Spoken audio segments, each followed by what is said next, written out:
Tomatoes are assumed to be the most grown garden vegetable in the U.S. The juicy fruit, which is widely misunderstood as a vegetable, is a staple in all cuisines around the globe. But ever wondered what is the process of growing tomatoes from seedling to fruit? Join us today as we take you through a journey about everything you might need to know about growing and harvesting tomatoes. Tomatoes are warm season crops that need higher temperatures to grow healthily. Tomato seedlings love the sun and cannot bear lower temperatures or frosts.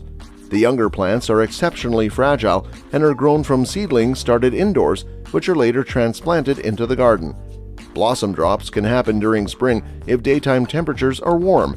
However, at nights, the temperature drops below 55 Fahrenheit. In the summer, when temperatures soar over 90 Fahrenheit, with nights over 76 Fahrenheit again, the tomato plant will suffer damage to immature fruit or loss of flowers. Additionally, when nights become too warm, the pollen grains of the tomato flower begin to burst, thwarting pollination, hence resulting in no fruits. This is doubly true when the air is saturated with relative humidity. The growing temp for tomato seedlings should be maintained at constant temps of between 58 to 60 Fahrenheit, whether starting in the greenhouse or indoors, and then not transplanted until the last frost has passed. These seeds are commonly planted indoors as early as 8 to 6 weeks before the average date of the last spring frost. The seedlings are usually then transplanted into the garden 1 to 3 weeks after the last frost. In certain unforeseen circumstances, if a frost threatens, the transplants must be covered and protected. These seedlings need 50 to 60 days to reach harvest from transplanting as per usual, and the mid-season tomatoes require 60 to 80 days.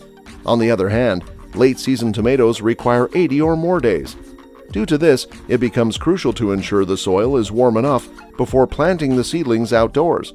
Naturally, this is done in the late springs and early summers.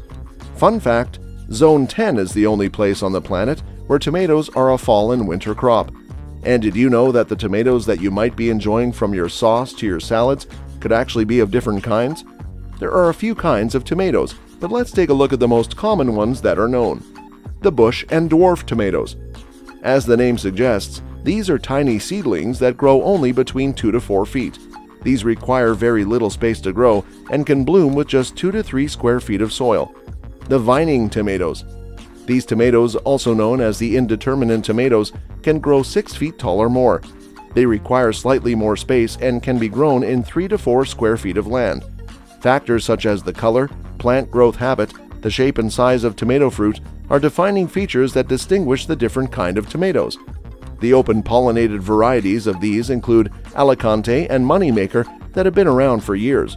Older hybrids such as Shirley still have a following, but newer ones such as Orcado are forever becoming available. Usually sliced and eaten fresh, these are perfect for frying with a full English breakfast.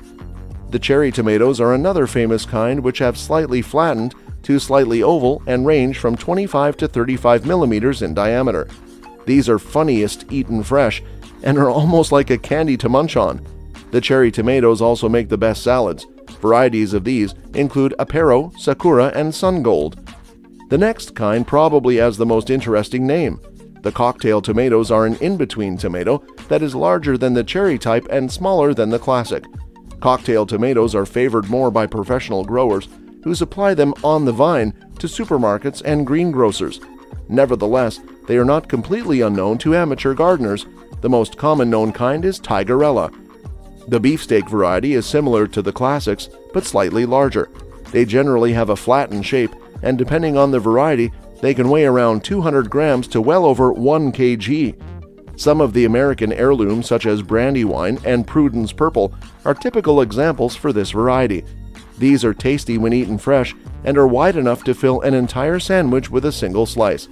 The plum fruits are oval and grown tlin are sorts of different sizes.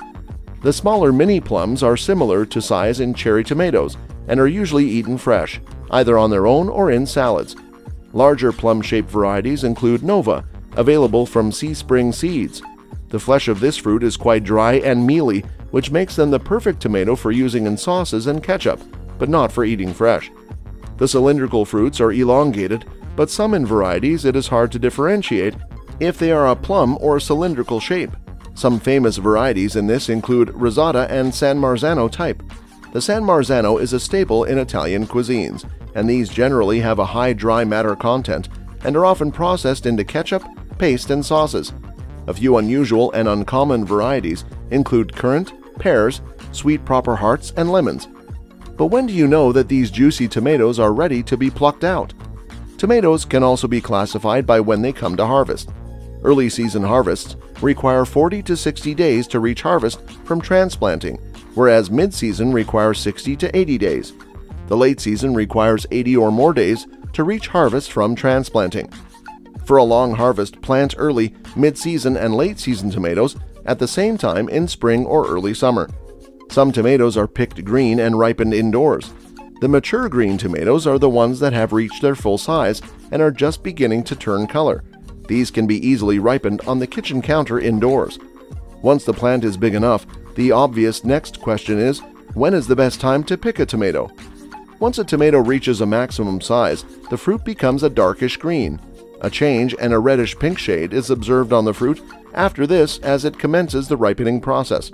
The ripening is regulated by an internal gas produced within the fruit called ethylene. While tomatoes acquire their optimum flavor, nutrition, and color when the tomato is in the full red ripe stage, this doesn't have to occur on the plant. Fruits to be shipped are harvested at this stage. Such fruits are then sprayed with ethylene 48 hours prior to shipping. Immature green tomatoes will ripen poorly and be of low quality. A simple way to determine maturity is to slice the tomato with a sharp knife. If the seeds are cut, the fruit is too immature for harvest and will not ripen properly. After the tomato reaches the breaker stage, where it is about half green and half pink, the tomato can be harvested and ripened off the vine. Dim pink color is observed on a quarter part of the fruit.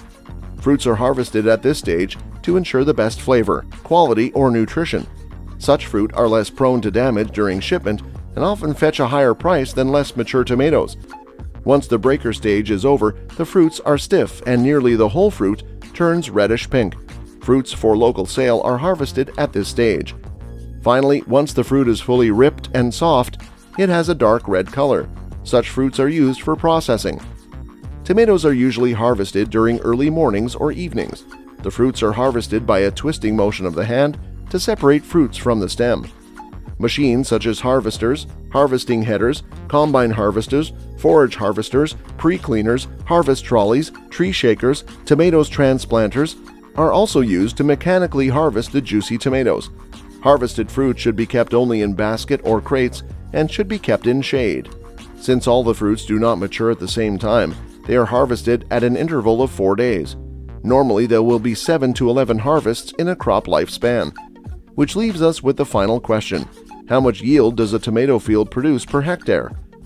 The yield per hectare varies greatly according to variety and season. On an average, the yield varies from 20 to 25 tons per hectare for normal varieties, whereas hybrid varieties may yield up to 50 to 60 tons per hectare. We hope this video cleared up all the questions you had about the procedures involved in tomato harvesting and planting.